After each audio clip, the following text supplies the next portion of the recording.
Perkembangan teknologi digital telah menjadi pendorong utama bagi pertumbuhan ekonomi kreatif di Indonesia serta membuka peluang besar bagi para pelaku industri untuk menjangkau pasar yang lebih luas baik di dalam negeri maupun di mancanegara. Nah, hadirnya platform e-commerce, media sosial dan berbagai aplikasi digital, inovasi dalam model bisnis juga semakin berkembang mulai dari ekonomi berbagi hingga ekonomi berbasis platform.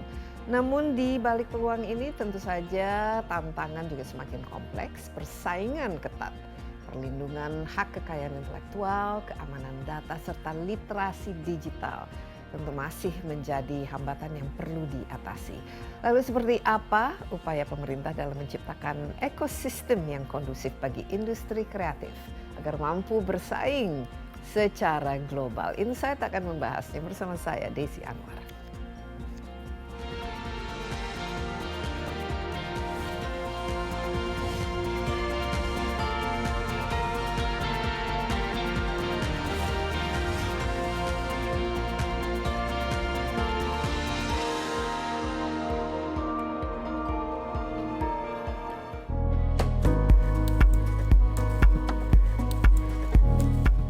Perkembangan teknologi digital telah menjadi pendorong utama bagi pertumbuhan ekonomi kreatif di Indonesia. Dengan hadirnya berbagai platform e-commerce, media sosial, dan aplikasi digital, para pelaku industri kini memiliki kesempatan lebih besar untuk menjangkau pasar yang lebih luas, baik di dalam negeri maupun mancanegara. Namun di balik peluang besar ini, tantangan yang dihadapi industri kreatif juga semakin kompleks. Persaingan ketat, perlindungan hak kekayaan intelektual, keamanan data, serta literasi digital masih menjadi hambatan yang perlu diatasi. Pemerintah pun telah menginisiasi berbagai program strategis guna mendukung pertumbuhan sektor ekonomi kreatif, mulai dari pemberian insentif bagi para pelaku industri, penyederhanaan regulasi, hingga penguatan ekosistem digital yang inklusif. Langkah-langkah ini perlu dilakukan guna menciptakan lingkungan yang kondusif agar industri kreatif Indonesia mampu bersaing hingga tingkat global.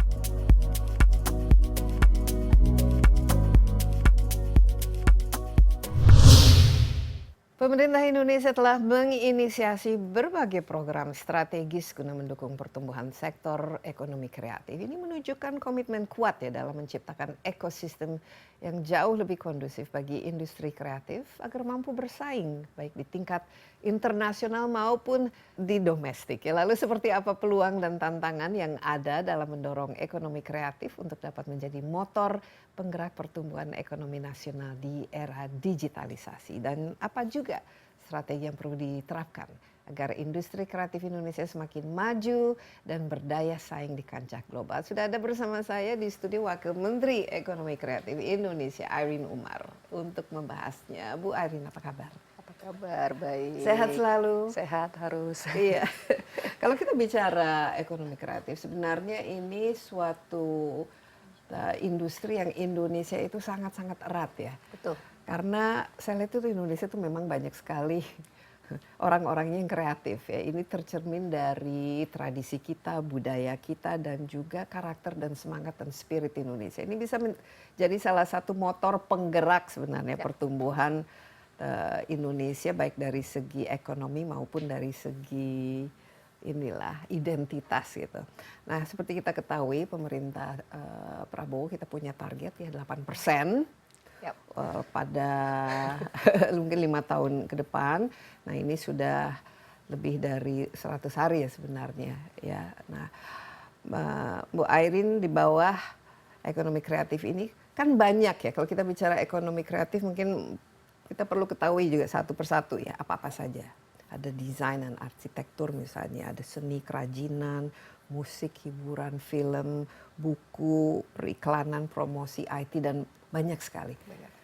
Low hanging fruit yang bisa dikerjakan untuk minimal tahun pertama yang bisa berdampak terhadap pertumbuhan ekonomi Indonesia. Apa-apa saja. Kalau dari kita untuk tahun pertama ada beberapa hal yang kita fokuskan. Pertama adalah foundation. Karena ekonomi kreatif seperti yang Ibu katakan itu sesuatu yang erat banget dengan Indonesia. Namun kata ekonomi dan kreatif itu bukan dua kata yang selalu digabungkan. Kenapa begitu?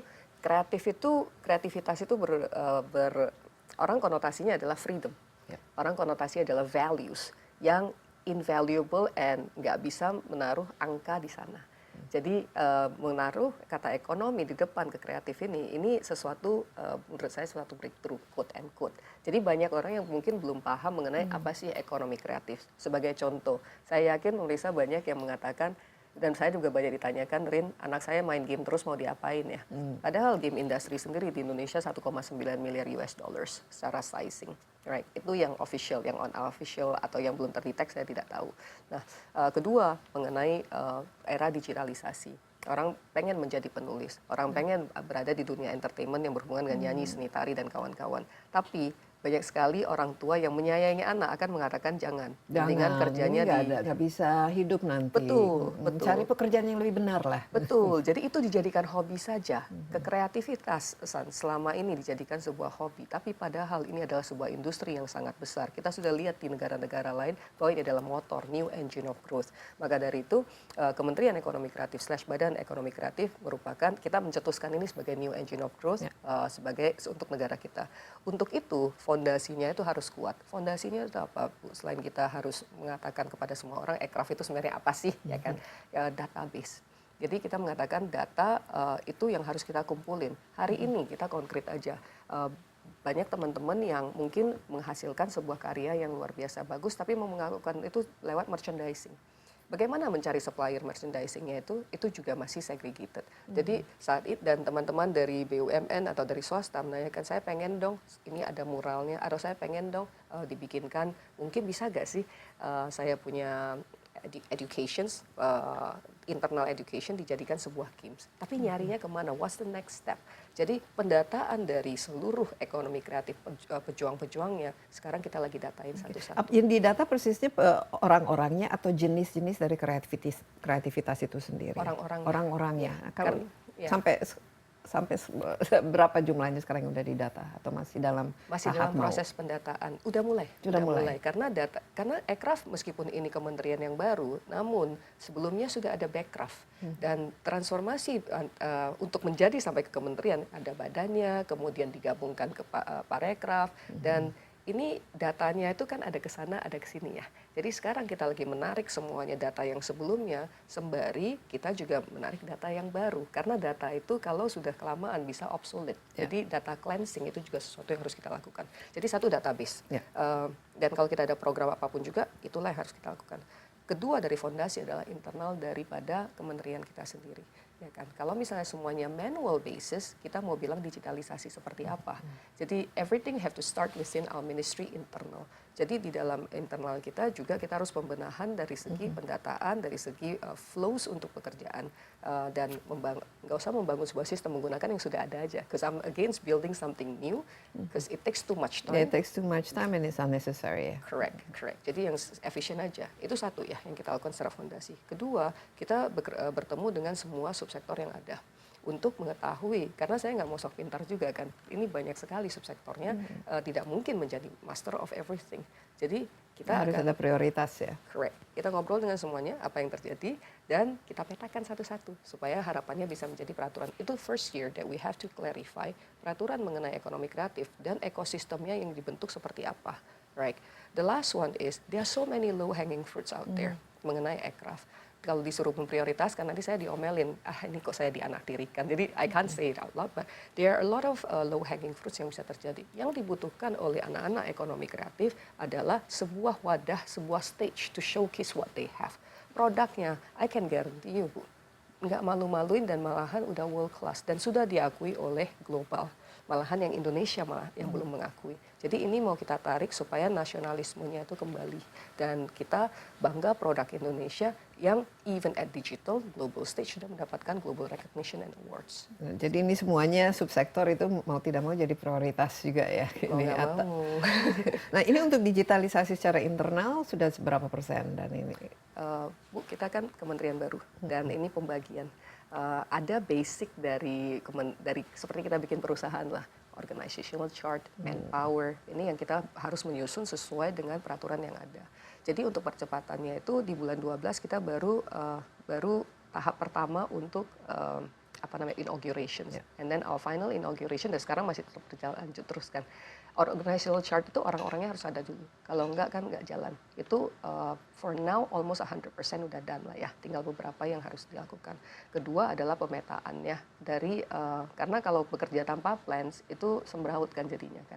Planning itu more or less sudah done. Sekarang harus implementations.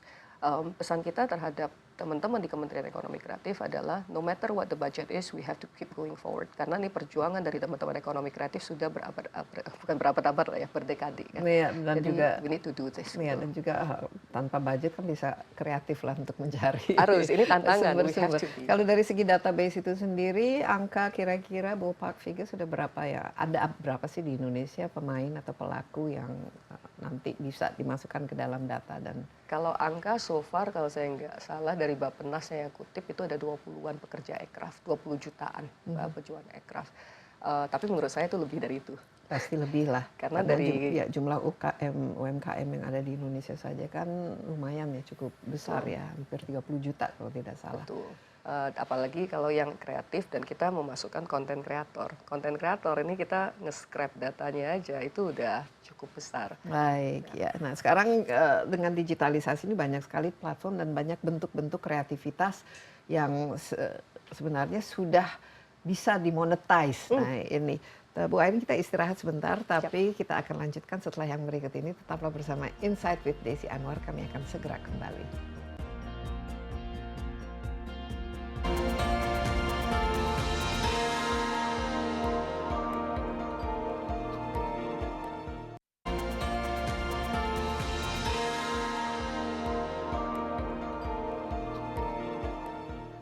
Anda masih bersama Insight with Desi Anwar, saya ditemani Wakil Menteri Ekonomi Kreatif Indonesia, Irene Umar. Kita membahas pentingnya membangun ekosistem yang kondusif bagi industri kreatif. Dan sekarang semua yang berkaitan dengan kehidupan kita nih sejak COVID apalagi, ini semua berbasis teknologi, berbasis digital. Kalau tidak ada aplikasinya ya tidak akan bisa bergerak ya. Kita seluruh kehidupan kita ini diatur oleh yang namanya teknologi ya. Kita sekarang juga mungkin baca buku juga bisa dengan lewat e-books misalnya, atau kita memesan makan, kita membeli tiket, kita menikmati film dan lain sebagainya, tidak harus punya monitor yang besar, tapi kita semua bisa lakukan main game dan lain sebagainya.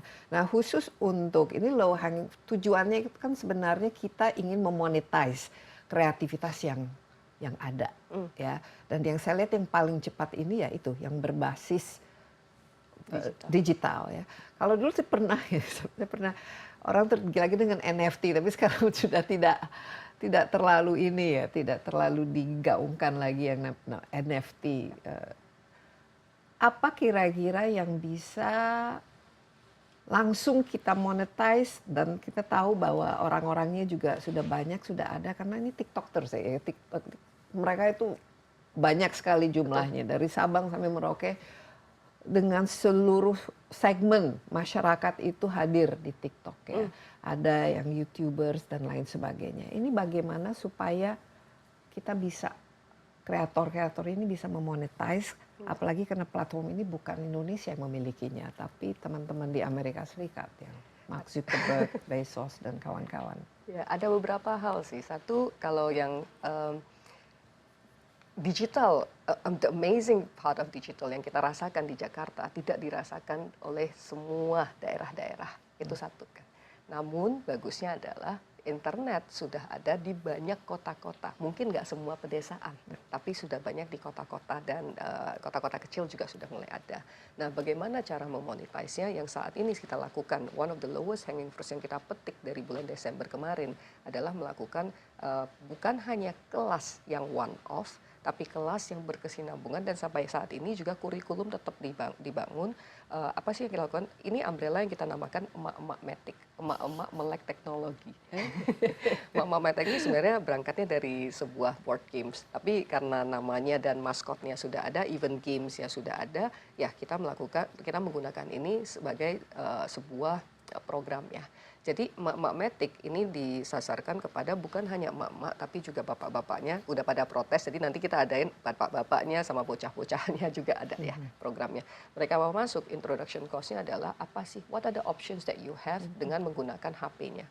HP-nya kalau HP yang low spec, it's also okay. Ya, dari sana mereka diharapkan bisa mengetahui not everybody is built the same, we are all unique, right? Apa yang mereka suka, apakah bisa jadi affiliate marketer, apakah bisa jadi content creator, apakah bisa menjadi even musicians. Karena yang kita dengar adalah Justin Bieber itu bermain di YouTube dan ditemukan sebagai sebuah talent. Di Indonesia sebenarnya banyak. Kita nyari scouting, talent scouting, itu lewat mana? Saya baru nanya kemarin ke Mas Yofi. Nyari talent scouting itu di mana sih Mas? Orangnya beda-beda. Oh, saya nyarinya di TikTok, di Facebook, di Instagram, di IG ya. Ini banyak sekali orang, dan kita bisa mendapatkan akses ya di feed. Benar. Itu ternyata dunia ini penuh dengan orang-orang memiliki talent yang luar biasa. Betul sekali. Yang mereka butuhkan hanyalah kesempatan. Namun orang Indonesia kan malu-malu, apalagi kalau yang kita kategoriskan emak-emak gitu loh, ya kan. Jadi bagaimana caranya membuat semua orang Indonesia menjadi cool dan tidak malu untuk step into the light dengan cara meng-create kontennya gitu toh. Jadi dari program yang ini diharapkan nanti in the end of the day mereka bisa jadi rising star di interestnya masing-masing. Kita tidak bisa memaksakan, tapi kita membukakan jalannya. Dan ini program end to end-nya sampai ke kita Ibu Desi tadi menyentuh mengenai hak cipta. Ya toh, kalau kita melihat hak cipta mengenai konten itu belum disentuh, right? Karena ada in-depth teknologi yang perlu diletakkan di sana. Sebenarnya kita ngomongnya in-depth sebenarnya enggak juga sih. Ada peluang pekerjaan yang sangat besar sekali ada di sana untuk memisahkan metadata. Sorry, ini agak teknikal.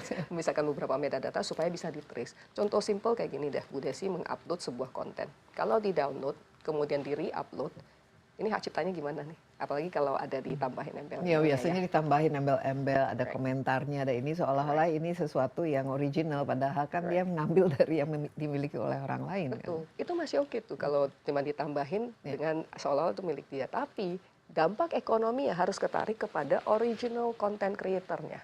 Nah ini salah satu yang mau kita perjuangkan juga, hanya dari satu ini doang nih. So a bit of insights perhaps within economy, kreatif ekonomi ini kita tidak bisa bergerak sendiri. Makanya Magelang sangat penting. Dan kita everyday program that we do itu harus end to end, benar-benar end to end. Karena hak cipta itu bukan under aircraft, itu under wewenangnya Menteri Hukum. Menteri Hukum. Ya. Untungnya Bang Menteri ya hubungannya sangat baik dengan semua level menteri, saya dengan Wamen, dan kita udah mulai tektokan nih untuk melihat apa yang kita bisa lakukan. Yang kita provide adalah in-depth-nya, karena kita melakukan program-program berdasarkan itu. Dan program ini hasil kolaborasi dengan banyak pihak, multi pihak yang menyediakan platform, menyediakan termasuk juga products. Jadi kalau sudah mau jadi affiliate marketing, kan perlu produknya. Nggak mungkin dong ibu harus nyari ke brand-brand tertentu. Brand-brand tertentu juga sibuk kan enterin satu-satu kan. Supaya kita bisa mengkawinkan, mereka bisa berjuang. Nah, menurut ini kan sebenarnya sesuatu yang baru ya dari segi ekonomi kreatifnya, content creator. Sekarang semua orang ingin menjadi content creator ya. Nah, tadi yang pertama kan platformnya kan bukan platform kita miliki ya, tapi platformnya ya, jadi ini kan harus ada kerja, harus ya makanya harus viral ya supaya mendapatkan revenue-nya dari iklan atau dari subscription dan lain sebagainya. Dan kedua dari segi kontennya itu sendiri ya terus terang ya kalau kita melihat ya kita scrolling itu rata-rata kan kontennya aduh. Nah, just your thought ya mau diapain supaya konten kreator ini juga bukan menjadi salah satu sumber perusak lah istilahnya dari yang namanya itu kualitas kehidupan kita gitu. Makanya kadang-kadang kita harus kerjasama even dengan kementerian yang kalau kasat mata tidak terkait gitu toh. Karena ini mindset shift yang sangat dibutuhkan. Dan selalu mindset shift dilakukan kalau buat saya we start from internal dulu. Our own kementerian and the entire cabinets. Dan juga baru ke menjadi percontohan atau lighthouse bagi seluruh Indonesia. Tapi kan kelamaan ya. Kita harus cepatkan satsetnya. Yang bisa kita lakukan sekarang untuk cyberspace-nya kita sendiri. Kita kerjasama cukup erat dengan Komdigi untuk melihat apa sih yang bisa kita lakukan. Bukan hanya dari konten yang di-create, konten yang di-create kita harus himbauan ya untuk memberitahu ini loh dampaknya seperti ini. Salah satunya lewat program Mama Matic. Nah, karena nggak bisa, kita pernah jadi anak kecil kan bukan? Kalau disuruh jangan makin menjadi kan kita toh. Jadi ini lebih ke menyadarkan bahwa this is the impact of your content yang mungkin tujuan awalnya adalah clickbait atau tujuan awalnya hanya untuk main-main yang bisa menjadi viral, ya toh. Itu perlu segenap masyarakatnya kita yang positif untuk itu itu mungkin diskusi yang agak berbeda ya. betul, Tapi kalau dari segi content creatornya sebagai suatu istilahnya profesi yang baru dan bisa itu mendapatkan sebuah profesi. revenue. Ini kan sudah ada ya contoh-contoh YouTuber yang followernya jutaan dan kemudian akhirnya dia bisa. Nah, ini bagaimana dimonetize sehingga bagian dari pertumbuhan perekonomian ini. Ini kan berarti kan harus diformalize. Betul. Supaya ada istilahnya Betul. dipajak atau Betul. pemerintah juga bisa mendapatkan pertumbuhan dari pertumbuhan sektor ini. Benar sekali. Jadi mungkin saya address satu adalah platform ini semuanya milik orang luar kan. Milik luar negeri bukan platform anak bangsa. Harapan saya akan ada banyak entrepreneur Indonesia yang bisa melakukan sebuah terobosan yang bisa mendunia mengenai platform. Saat ini tapi kalau belum ada, it's okay. Kita gunakan regulasi aja supaya ini self defense di cyberspace-nya kita. Menggunakan regulasi untuk meregulate platform-platform yang ada supaya ini keberpihakannya kepada pihak domestik. Itu satu. Kalau mengenai monetization itu sebenarnya sudah terjadi, tapi tidak pernah diregulate, tidak pernah dilihat. Karena sebagai kementerian kan kita harus ada policy making-nya ya. Jadi berdasarkan yang pertama data tersebut, profesi sebagai content creator, we will formalize it. Jadi ada profesi yang namanya content creator gitu ya. Ya, jadi content creator itu sebenarnya bisa dibagi lagi, Bu. Jadi content creator itu bukan hanya bentuknya manusia yang di depan kamera. Ada satu fenomena baru yang namanya VTuber, virtual tuber yang bentuknya animasi, tapi belakangnya operated by humans. Jadi di dalam content creator sendiri ada banyak profesi yang harus kita define dan saat ini belum kita define. Karena ekonomi kreatif ini makhluk baru ya, makhluk aneh gitu loh. Apalagi sekarang dengan adanya AI dan AI yang digunakan untuk membuat konten itu, ini lebih kreativitas ini kan semua kan seharusnya bisa mengenerate income ya, karena kenapa banyak sekali orang yang ingin menjadi content creator ini ya karena bisa merasa ya mereka in charge of their life tapi melakukan sesuatu yang menyenangkan dan bisa mendapatkan revenue dari situ. Betul, itu sudah mulai sih Bu. Even terakhir yang dengan Elpama yang sebuah grup musicians, rapper yang merupakan narapidana. Right. Mereka di dalam sel sampai sekarang dan waktu itu pas waktu itu Bang Menteri ada ke Merauke dan melakukan seleksi ini siapa sih yang menang. Pemenangnya salah satunya mereka. Yang kita lakukan terhadap para pemenang itu adalah membuat mereka punya bukan social media ya, kayak music videos, kita upload ke dalam YouTube, itu sudah mulai mengenerate revenue buat mereka. Padahal mereka di dalam sel. Ya. Wow. Itu sudah mulai. Jadi hal-hal seperti ini kita jangan bilang yang langsung mendapatkan miliaran lah ya. Kita mulai dari yang kecil dulu. Baik, jadi luar biasa kita bicara mengenai ekonomi kreatif ini ya, kreativitas kalau berbasis teknologi ini limitless ya. Apalagi dengan inovasi yang terus-menerus, nanti ada AI, ada generative AI. Nah, ini bisa menciptakan profesi-profesi yang baru yang kita harapkan memang bisa menjadi bagian dari pertumbuhan perekonomian Indonesia. Kita istirahat sebentar karena ini nanti banyak kita touch upon AI sebentar ya. Karena banyak sekali ini. Ini menarik sekali kalau kita bicara kreativitas ini, tidak ada henti-hentinya. Jangan kemana-mana dulu, Insight with Desi Anwar masih akan segera kembali.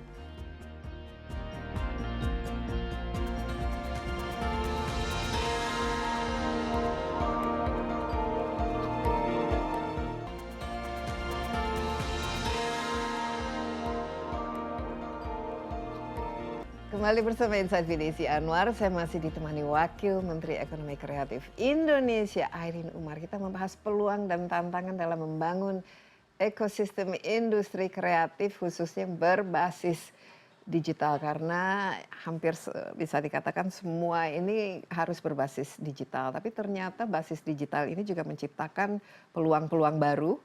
Tapi juga tantangan-tantangan yang berbeda tentunya. Nah, tadi Mbak Airin mengatakan sedang membangun yang namanya fondasi ya untuk ini database, melihat player-playernya siapa saja dan dari situ nanti disusun strateginya. Mungkin bisa lebih touch on lagi. Ini kan berarti harus ada onboarding istilahnya. Kalau UMKM yang ekonomi kreatif yang tradisional seperti ya fashion, design dan lain sebagainya atau handicraft dan lain sebagainya, ini sudah inilah istilahnya sudah ada yang banyak onboarding dan sudah kalau tidak salah lebih dari 27 juta UMKM itu sudah masuk ke yang namanya platform digital. Tapi ini ada yang menarik ini. ekonomi kreatif berbasis digital yang bisa menciptakan kreativitas baru, monetizing sesuatu yang baru dan juga menjawab tantangan nanti kalau ada AI atau kalau misalnya anak-anak saya ini menghabiskan banyak waktu main game ya dan lain sebagainya. Aku sering diomelin soal itu. Ya, tapi bagaimana ini kita lihat sisi positifnya Ya. bisa ditransformasi menjadi sesuatu kreativitas yang positif. Jadi satu gini Bu, mungkin kalau yang tradisional, fashion dan kawan-kawan ini sebenarnya bukan sesuatu yang kayak that's it stops gitu. Sebenarnya ini juga ada perkembangannya jauh sekali. Bisa ke arah digitalisasi satu. Potential growth untuk quote and quote traditional business is endless. Tapi kita sekarang masuk ke era digitalisasi dulu deh, karena ini banyak yang belum menyentuh ke sana kan. Ya. Nah tadi Ibu menanyakan mengenai ini database-nya seperti apa. I don't believe in starting everything from scratch. Jadi sebisa mungkin sekarang kita udah ngobrol dengan Kementerian UMKM, Kementerian Koperasi, Kementerian Perdagangan, dan kementerian yang lain yang memiliki data, termasuk yang non kementerian seperti Bank Indonesia yang juga melakukan banyak pembinaan. Karena kita harus menyatukan visi ini. Jadi semua data yang ada kita sekarang lagi in the process of building API bridge supaya bisa kita tarik datanya dan kita akan share antara kementerian untuk melihat nih yang mana ya? Karena Kementerian Ekonomi Kreatif we don't only deals with only UMKM. We deals with a subsector, the entire industry, baik masih sole entrepreneurs all the way to the big startups, right? Dan ini semua harus dipayungin di dalam satu peraturan yang bisa membangun ekosistemnya. Karena kalau the big players nggak ada yang small ones, it's not gonna survive, right? Jadi ini yang perlu kita lakukan. Dan individu juga kan banyak sekali Individu. pelaku kreativitas itu individu. Correct. Nah ini juga tadi Ibu menyentuh mengenai perpajakan kan. Jadi saya harap teman-teman jangan ngelihat pemerintah langsung yang gua mau mengambil tax gitu kan. Yeah. It's not that. Langsung Betul. trauma. Langsung trauma. Harapan kita adalah kita pengen dari freelancer, sole entrepreneurs sampai ke yang besar. Well, if your business prosper, if you have higher income, it's better for us. And it's not because we want to tax you and everything, but tax is of course one income ya. But the thing is, your income contributes terhadap PDB. Jadi interestnya kita sebagai kementerian adalah grow your income, grow your businesses, and the country will prosper. Ya, jadi berarti ini semua ini kan harus ada peraturannya, harus di-formalize ya, bukan sesuatu yang akhirnya grey economy yang tidak bisa didata, tidak bisa ditarik juga kan ininya revenue-nya lah. Benar. Karena ini kan semua kan tujuannya itu supaya pertumbuhan kita kan secara nasional kan meningkat. Betul. Nah, kembali ke ini potential khususnya tadi yang dari gaming, dari yang semua berbasis digital itu kan ada kalkulasinya dengan digitalisasi itu bisa eksponensial ya pertumbuhannya. Targetnya aja di Indonesia punya target nggak? Ada dong, Irene, kita kan ditargetin berapa kan. yang kita bisa ciptakan dari pertumbuhan aircraft yang berbasis digital teknologi? Ya, kalau target overall dari Bappenas adalah 8%. Yang sumbangan dari ekonomi kreatif terhadap PDB. Itu satu angka yang cukup besar. 8%? 8%. Tahun lalu kita sekitar ada di 6%. 6%. Itu dari mana paling banyak ininya sumbangannya? Kebanyakan dari 3 sektor, kuliner, kria, dan fashion. Nanti ke depan masih akan... Ini harus kita pertahankan. Ya. Tapi yang digital atau bahkan mungkin di-expand ya dengan digitalisasi. Betul. Jadi yang digitalisasi ini sekarang ini don't quote me, but we have to melakukan pendataan apakah semuanya sudah tercapture atau belum. Karena sesuatu yang digital for me itu bisa di-trace digital footprints-nya. Gitu. Jadi yang sudah besar, 3 subsektor yang paling besar ini harus tetap dipertahankan, tapi yang potential growth-nya besar harus dikembangkan. Potential growth-nya seperti apa? Ya, yang saya paling tahu adalah games. Potensi games Indonesia, meskipun dikatakan Indonesian market adalah 1,9 miliar US dollars dan 99% adalah dari game luar. This is true. But second of all is that we also have game developers yang mana 70 sampai 99% marketnya mereka adalah market Amerika sama Eropa. Kita games itu sebagai player, consumer atau sebagai creator? Both. We have both.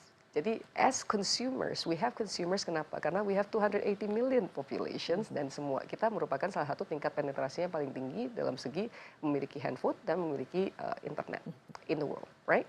Dan itu yang menyumbangkan terhadap banyaknya players di Indonesia. That's why games itu ada banyak tipenya. Games yang butuh banyak orang, Indonesia adalah salah satu yang terbesar dengan sumbangan populasinya kita. Namun dari segi game developers bisa ditanyakan ke all the big players in the world, termasuk 3 merek konsol yang kita semua kenal, PlayStation, Xbox, Nintendo. Silakan ditanyakan kepada top manajemennya mereka. Indonesia is one of the top talents. Bukan hanya talents, tapi sudah menghasilkan games yang mendapat recognitions dari dunia. Jadi ini betul-betul potential ya. It's not only a potential, it has happened. It's already happened. It's just that we haven't pulled all the forces together. Can you imagine? Kalau semuanya kita pull together, what a powerhouse it's gonna be. But I do not want to overpromise and underdeliver, so I would rather do my homework of getting all the numbers up, and then we'll deliver in a package. Jadi nggak setengah-setengah. Tapi nanti ada ya, ini kita harus kalau misalnya meningkatkan dari 6% yang sekarang sumbangan aircraft kepada pertumbuhan itu menjadi 8%, kan mau tidak mau harus kerja keras ya untuk meningkatkan sumber-sumber yang lain. Kita istirahat sebentar. Ini akan kita lanjutkan setelah yang berikut ini. Tetaplah bersama Insight with Desi Anwar.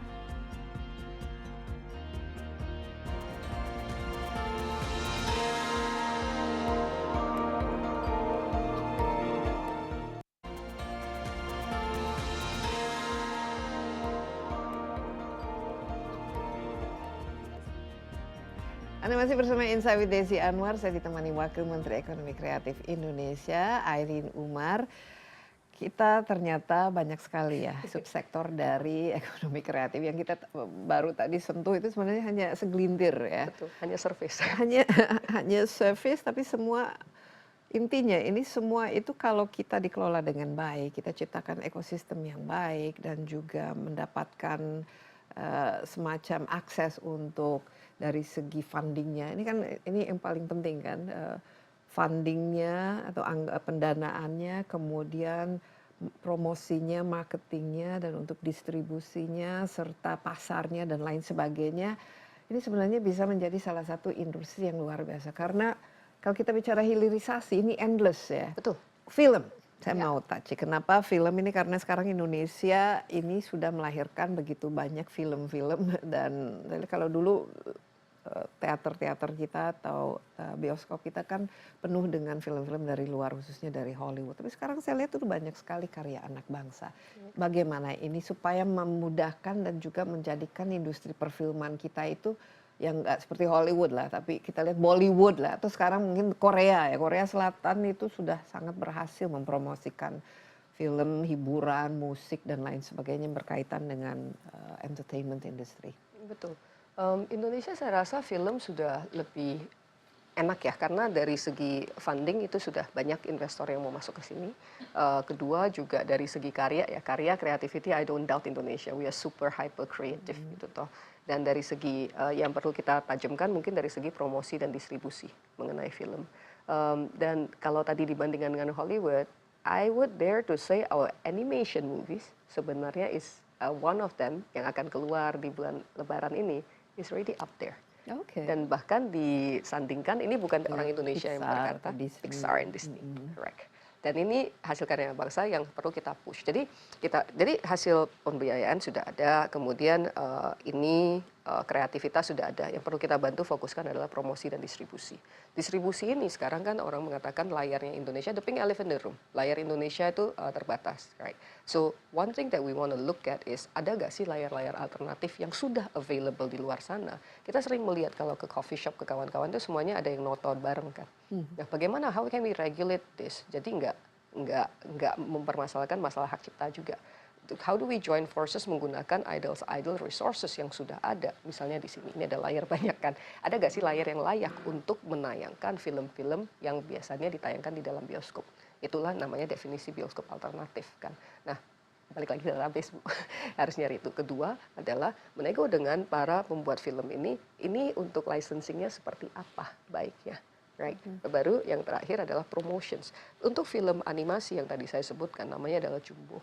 ini bukan hanya distribusinya akan di Indonesia, tapi juga mereka akan meluncurkan di 17 negara and continue to counts gitu loh. Jadi yang kita lakukan sebagai aircraft untuk membantu promosinya adalah penyebaran supaya lebih banyak orang tahu. Ini saya lagi nungguin produsernya nih, guys, give me the list of 17 countries and the dates, karena kita sudah berhubungan dengan Kementerian Luar Negeri untuk membuat ini sebuah kebanggaan seluruh warga negara Indonesia yang ada di seluruh dunia untuk nonton bareng dan membantu mempromosikan.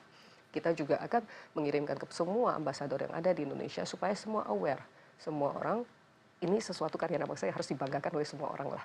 Dan ini tanpa ada unsur paksaan, boleh dilihat siapin tisu, it's amazing, it's amazing.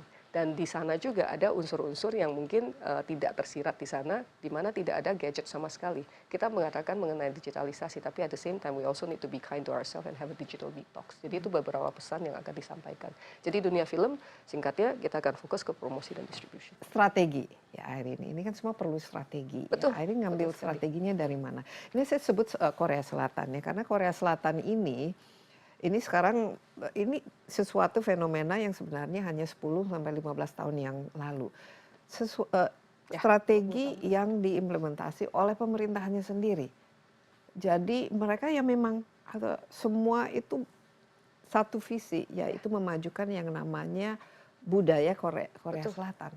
Dan sekarang kita yang justru menikmati. Coba kita lihat kemana-mana. Ini rumah makan restoran Korea ini udah mungkin lebih banyak daripada yang restoran yang lain atau bahkan yang restoran nasional gitu. Dari segi dramanya, ya, kosmetiknya, beauty-nya, musiknya dan lain sebagainya.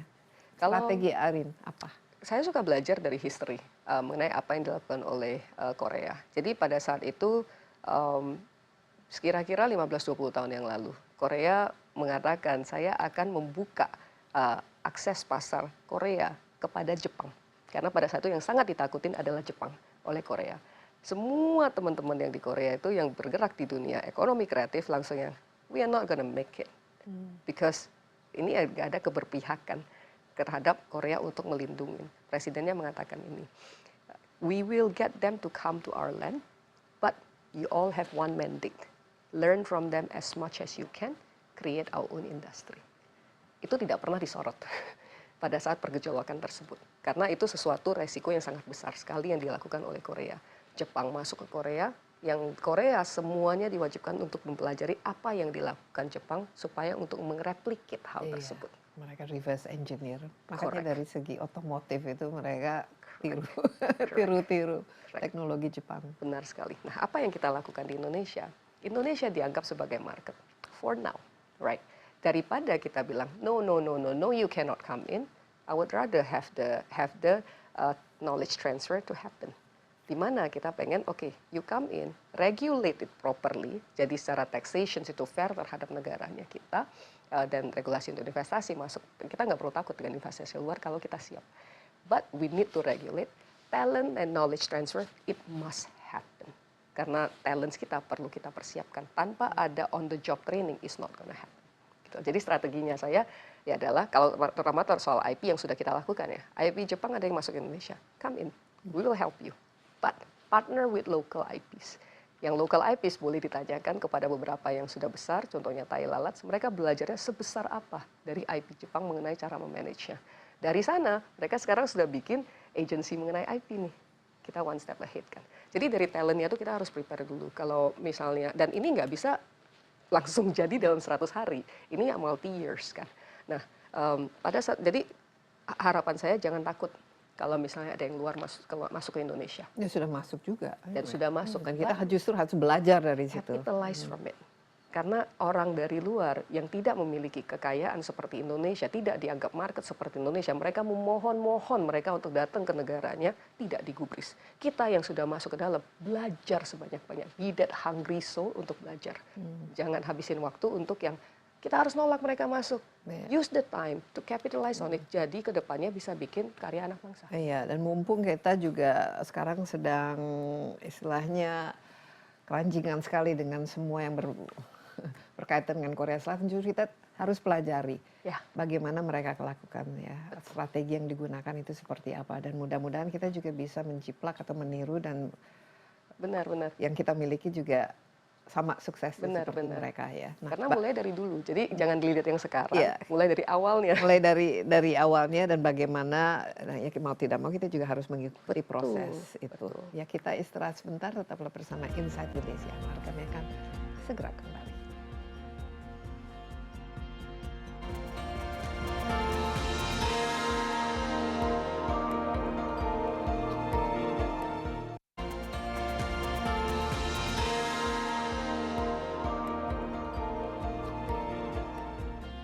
Masih bersama Insight with Desi Anwar, saya ditemani Wakil Menteri Ekonomi Kreatif Aivin Umar. Kita membahas strategi apa yang perlu diterapkan agar industri kreatif Indonesia semakin maju dan berdaya saing di kancah internasional dan juga jago kandang juga ya. Dan karena kita dari segi populasi sebenarnya dengan jumlah konsumen yang kita miliki, Ya. kalau industri kreatif kita itu betul-betul dimanfaatkan, ditumbuhkan, ini sebenarnya bisa menjadi sumber pertumbuhan perekonomian kita yang luar biasa. Kita tadi bicara mengenai strategi Korea Selatan yang ternyata kan memang sudah cukup lama. Jadi mereka belajar dulu, mungkin reverse engineer dan tidak alergi ya terhadap yang masuk, tapi teknologinya mereka betul-betul camkan dan implementasi dengan bentuk mereka sendiri. Nah ini bagaimana? Karena kalau kita lihat yang namanya kreativitas kan ada manusianya, talentanya, SDM-nya, ya, si kreatornya. Tapi yang penting dan lebih penting lagi untuk menghidupkan, ya, Betul. nggak bisa sendiri kan, Betul. kecuali dia menulis sendiri dan menikmatinya sendiri. Ada konsumennya. Semakin besar konsumennya kan bisa menjadi industri. Nah untuk itu ada tahap-tahapnya, ada promosinya, packagingnya, marketingnya, kemudian distribusinya dan lain sebagainya. Bagaimana Kalau untuk Indonesia? Yang ini yang dilakukan oleh Korea Selatan. betul, betul. Jadi harus dibagi karena ekonomi kreatif itu luas sekali. Jadi kita harus bagi mungkin digital dan non digital dari basis produknya. Tapi semuanya berbasiskan budaya, gitu. Nah, kalau yang berbasiskan creativity yang non digital, misalnya karya seni rupa, performing arts dan kawan-kawan, yang dibutuhkan itu bukan proses kreasinya, menurut saya. Kita proses kreasinya, we have it. We don't need to be, kalau Korea itu, ini yang saya dengar dan belum saya saya verifikasi ke beberapa pihak tertentu, dancersnya itu mulai dari umur 5 tahun sudah di-groom. Untuk yang kita lihat sekarang, teenagers baru mereka launching, berarti perjuangan 12-17 tahun. Ya kan? Di kita, banyak yang lahir-lahir udah bisa nyanyi, udah bisa ngedance, udah bisa nge-create lagu, udah bisa nge-create ini itu. Hanya perlu ditajamkan saja, right? Jadi kayak kita bisa lihat tadi Indonesia Idol pokoknya banyak banget yang bagus gitu loh. Proses kreasinya, we have it. We are born creative, blessing, right? Yang kita butuhkan apa? Business process. The business mindsets, the management, and the marketing. Kita nggak bisa ngomongin marketing kalau kita belum menyelesaikan mengenai business modelsnya seperti apa. Kita tidak bisa ngomongin marketing atau promotion sebelum kita bisa membereskan internal management. Saya kasih contoh yang paling mudah. Misalnya satu brand besar masuk ke Indonesia mengatakan, saya pengen ada handicraft ini. Satu Indonesia melakukan satu handicraft itu kemungkinan pasarnya kita nggak bisa memproduksi hal tersebut unless we do industrializations yang mana touch of the local itu sudah nggak ada. Nah caranya gimana? Management, production management, project management. Jadi inilah yang mau kita fokusin, bukan di tali rantai kreatifnya, tapi bagaimana kita bisa membantu internal managementnya mereka, business sense-nya kita sharpen supaya mereka ready to be promoted. Now promotions there are two types. Promotion dari yang di Indonesia sama yang keluar. Ini Osaka World Expo sebentar lagi akan hadir nih. Pertanyaan satu yang kita tanyakan, kalau ada order yang masuk sekian banyak, apakah you can fulfill? Exactly, You can't fulfill, don't go. Give the space to someone else because Indonesian market is big enough. Use Indonesian market as your training. Tapi harus tanya, kenapa nggak bisa fulfill? Kan berarti tidak ada ekosistemnya yang menunjang supaya dia bisa fulfill kan itu. Terkadang karena ekosistem, tergantung karena internal. Karena ini kita ngomongin just in time inventory system, nggak semua seniman paham kan. Karena seniman itu sangat kreatif, perlu dibantu oleh sumber daya yang bisa melakukan production planning ya. Dan inilah tempatnya kita untuk melakukan efisiensi. Yang tahap kedua itu management, business models. Dan ini yang bisa diberikan dan dilakukan oleh pemerintah ya sebenarnya sebagai fasilitator ya. Betul. Kita fasilitator yang penyedia itu sudah banyak dan banyak sekali juga yang willing to help gitu loh. The government pro bono ya, willing to help. Nah sekarang itu kita yang semangat gotong royong ini di era efisiensi sangat dibutuhkan. Yuk kita bersama-sama. Karena kenapa? Toh kalau misalnya talentsnya banyak dan sudah siap produknya banyak, ini rantai dari bisnis yang lain juga berkembang. Karena banyak bisnis yang kesulitan untuk nyari barang kok. Right? Iya. Nah, untuk yang satu lagi itu adalah creating demand ya. Karena ya kalau how to create a demand ya, ya pertama kalau biasa kalau sesuatu yang creative object gitu, ya ini kan ya kalau lukisan kan mungkin bisa lah ini. Bagaimana menghargai atau memvaluasi suatu lukisan itu kan juga ada curatornya dan lain sebagainya, sehingga nanti akan musim-musiman wah ini lagi seniman ini dan harganya tuh tinggi dan lain sebagainya. Nah ini kan semuanya itu kan ada this demand creation, ya misalnya sekarang wah demandnya untuk wah kita lihat ini konsumen maunya film horor, ya sudah bikin horor gitu. How do we create this demand, apalagi dari kancah internasionalnya, karena ini yang kita inginkan ya. Kenapa misalnya Hollywood itu laku, atau kenapa Korea Selatan itu laku, atau kenapa boleh? Karena ada demandnya, dan demandnya itu global. Saya bisa mengatakan dengan simple sih. Contohnya kalau kita nonton film movie Hollywood itu, especially yang animations ya. We're watching 2 hours of advertisement, Bu. Setelah kita keluar, habis nonton advertisement itu, what's the most important thing? We need to have something to buy, which is merchandise. We need to have the continuity, karena blockbuster movies itu setiap 2 atau 3 tahun kan. Star Wars lah, Marvel atau Avengers lah. Itu keluar-keluar anak-anaknya atau kita sendiri aja itu harus beli sesuatu. Indonesia yang kita butuhkan habis nonton keluar, what is it that we're gonna buy? What is it that we can consume and other people can consume? Jadi hype-nya di-maintain sampai the next movies come out. Jadi sebenarnya licensing ya, itu juga penting kan. Licensing untuk merchandise, bukan merchandise saja, biasanya orang ya ada makanannya, minumannya, mereka mau ada misalnya ada yang lagi top gitu, semuanya maunya ada karakter itu gitu. Benar-benar, kita ngelihat Pokemon kita akan merasa kalau yang terbesar itu dari games kan. It's not. Merchandising is the largest segment. Ya. Betul. Makanya film Jumbo kali ini dan pas waktu kita kolaborasikan Tahil Lalat dan Garuda, itu 34 brands keluar. 34 merchandise keluar. Pas launching saya mau beli aja habis karena saya ditarik untuk interview, saya balik lagi tokonya, ya habis. Secepat itu gitu. Dan ini tetap harus di-maintain. Dan kenapa Tahil Lalat dari Invia bisa melakukan hal tersebut? Sudah belajar dari Jepang sebelumnya. Kenapa pada saat mereka kolaborasi dengan One Piece Cafe? Oke, untuk Jumbo ini mungkin bisa cerita dan kira-kira target untuk berapa yang potential harapan saya karena kan kalau penayangan film ini kan tergantung daripada berapa banyak yang nonton, right? Harapan saya film Jumbo bisa bertahan di cinemas for more than 1 month. Itu harapan saya. Dan ini it's not only commercial. Dengan berapa juta penonton kalau satu? Mereka sih kalau target internalnya Jumbo kalau saya nggak salah 3,5 atau 4 juta ya kalau saya nggak salah ya.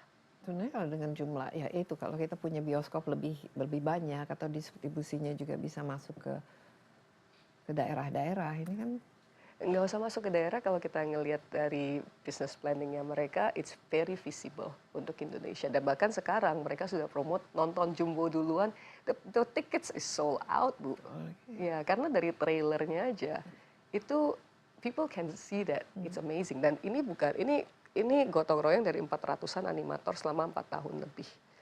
So for me, we have to appreciate it and push it. Ya, ini harus menjadi suatu kebanggaan kita ya. On behalf of semua pejuang aircraft, saya mau minta tolong kepada semua warga negara Indonesia. Kebetulan di sini bersama Bu Desi untuk stop piracy. Kita harus menghormati kreasi orang, jadi tolong jangan membeli pirated products. Sembari from the government side kita sedang mencoba mengcombat hal tersebut lewat e-commerce platforms. Penulis salah satu yang dikorbankan. Banyak sekali, padahal buku nggak mahal-mahal banget. Penulis yang lowest hanging fruits yang mungkin akan kita segera lakukan adalah mengenai royalty fees dan mengenai perpajakan. Nah, ini komunikasi sudah dilakukan dengan berbagai pihak. Yang penting adalah keadilan bagi mereka. Betul, ya. Keadilan, fairness, transparency dan jangan ribet. Ya toh, itu Itu lagi kita godok, hopefully it can be done. But menulis itu juga ada banyak sekali challenges-nya. Suatu adalah bagaimana distribusi daripada buku-buku tersebut, karena distribusi Indonesia boleh dibilang cukup mahal, dan maka dari itu buku jadinya mahal, terutama ke daerah yang saya concern banget daerah sebenarnya kan. Jadi ini yang sedang kita lihat juga. KPI-nya buat Wamen sendiri apa? Kalau saya untungnya sama Bang Menteri itu kita kompak banget kan, dan kebetulan backgroundnya saya bukan politics kan, dan nggak ngerti lah mengenai politics dan birokrasi. Ya bagus lah, ini nilai tambah kalau saya lihat. Tapi kita juga pasti, karena birokrasi dan politik diciptakan, there's a purpose for it. Jadi saya sangat merasa beruntung karena ada Bang Menteri yang menguasai hal tersebut. Jadi Bang Menteri, biasanya kita knowledge sharing ya, Bang, ini apa sih? Diajarin sama Bangnya. Kalau tentang teknis industri, saya yang sharing knowledge kepada Bang Menteri. Jadi ini dynamic duos yang menurut saya cukup oke banget dan jarang ditemuin. For me it's a blessing in disguise lah. Kemudian saat ini kalau ditanyakan apakah on track, personally I want it to be faster, but whatever that we do I also have to realize bahwa ini akan nge-impact ke seluruh industri seluruh di Indonesia. Jadi unsur kehati-hatiannya itu harus ada. Dan so far are we on track? I think we might actually be a little bit ahead dari proses internal ya. Dan bisa lah berkontribusi 8% terhadap PDB itu harusnya. Fingers crossed. Fingers crossed. Yang tapi kerjasama dan kolaborasi dengan kementerian lain ini kan sekarang, kalau dulu kan ada Menteri Pariwisata, Ekonomi Kreatif dan lain sebagainya, ini kan harus ada kerjasama dengan kementerian lain ya. Seperti ya, pariwisata kan sumber kreativitas juga ya. UMKM, Kementerian UMKM juga ini bagaimana kolaborasi dan juga bekerjasama dan bagus banget karena semua ada di Magelang kan Bu, jadi semuanya jadi kompak kan. Itu ini bagus ya yang outbound itu ada hasilnya. It helps to connect karena sekarang ya karena udah kenal kan, ini ngobrolnya dengan beberapa udah lu gue gitu. Jadi it's deep gitu loh. It becomes like a good collaborations yang mana mandate-nya cuma satu, Indonesia Emas. Jadi komunikasi lebih cair ya. Lebih cair, lebih mudah. Tahun lalu di bulan Desember sudah ada kerjasama antara Kementerian Ekonomi Kreatif dengan Kementerian Dalam Negeri karena kita tahu bahwa dari daerah itu sangat-sangat penting sekali.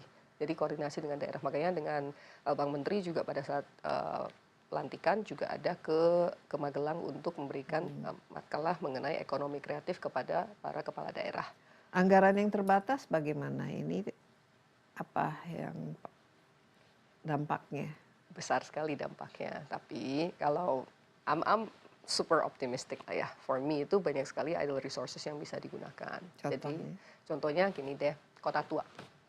Kota Tua itu for me is a resource that could be optimized, di mana budaya bisa ada di sana, kreativitas ada di sana untuk menciptakan Jakarta sebagai itu adalah titik nol dari Jakarta, right? Itu bisa dioptimize dan itu adalah sebuah playground buat ekonomi kreatif. Makanya saya sangat happy terhadap kepala daerah yang mengatakan, Rin, use this city as the playground for ekonomi kreatif. Aku langsung siap Pak, siap Bu. Hidupkan lagi ini dulu pasar Tongtong. Kalau dulu saya sering ke Fathahillah ini kan ada yang betul-betul menjadi men-showcase ya tiap hari Minggu atau apa gitu, mungkin sekali sebulan gitu. Benar. Jadi bisa hub untuk orang juga. Correct. Ya Satu entertainment zone. Entertainment dan tapi juga untuk jualan dan showcasing gitu. Benar. Jadi banyak sekali sih. Jakarta aja kita omongin, kita sekarang juga kerjasama dengan InJourney. Airport is the entry point for every domestic and international traveler. That's why pas Jumbo minggu lalu itu membagi takjil di airport. Orang-orang mengenal Jumbo. Itu satu kan. Kemudian di bandara juga kita mulai mengatakan gaming corner and whatnot. Itu something small. But tiba-tiba orang-orang tahu, oh Indonesia ada ya game seperti ini ya yang bagus kan. Karena it's a showcase. I know a lot of people can do this gitu loh. Dan di bandara kan banyak video-videonya kan ininya.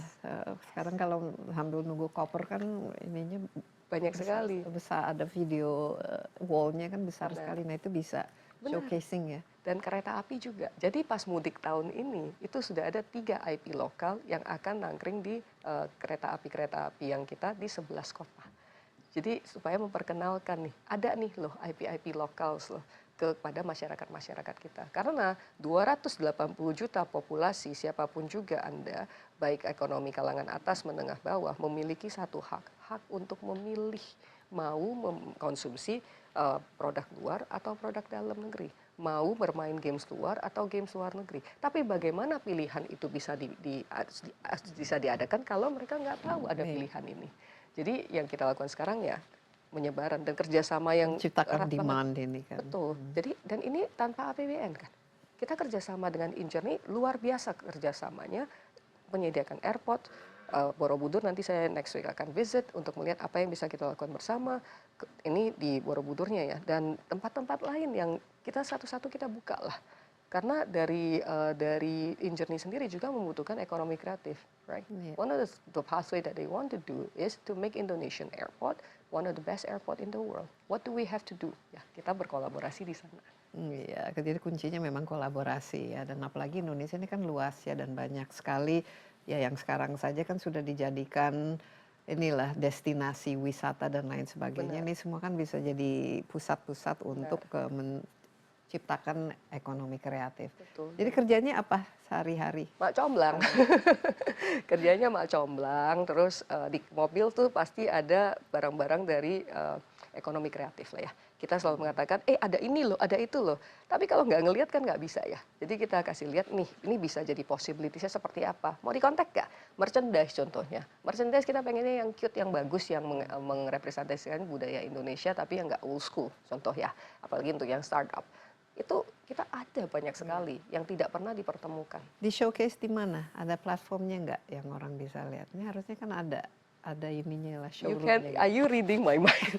Ya, karena ini kan tidak kenal, makanya itu tidak kenal, makanya tidak sayang ya. Saat ini di Instagramnya Ekraf, Instagramnya Bang Menteri, Instagramnya saya, kita selalu showcase multifaktor ya, supaya ada. Kemudian sekarang kita lagi menyediakan, sekarang lagi Ekraf Hunt kita, hunting for hidden gems kan. Jadi teman-teman yang mau masukkan entry silakan digunakan sebagai apa sih, supaya kita ada database-nya dan kita bisa comblangin dengan mudah nantinya kan. Next step-nya adalah kita lagi mempersiapkan sebuah platform sederhana untuk meng-showcase creative Indonesian players. Itu ada siapa saja di sana yang kita curate. Oke, kita tunggu. Soon, coming soon. Terima kasih banyak Bu Airin Umar ya, Wamen Ekraf kita. Ya, demikian Insight with Desi Anwar kali ini. Jangan lupa Anda juga dapat menyaksikan tayangan ini di cnnindonesia.com dan di YouTube CNN Indonesia, Insight with Desi Anwar. Sampai jumpa, stay safe, bye-bye.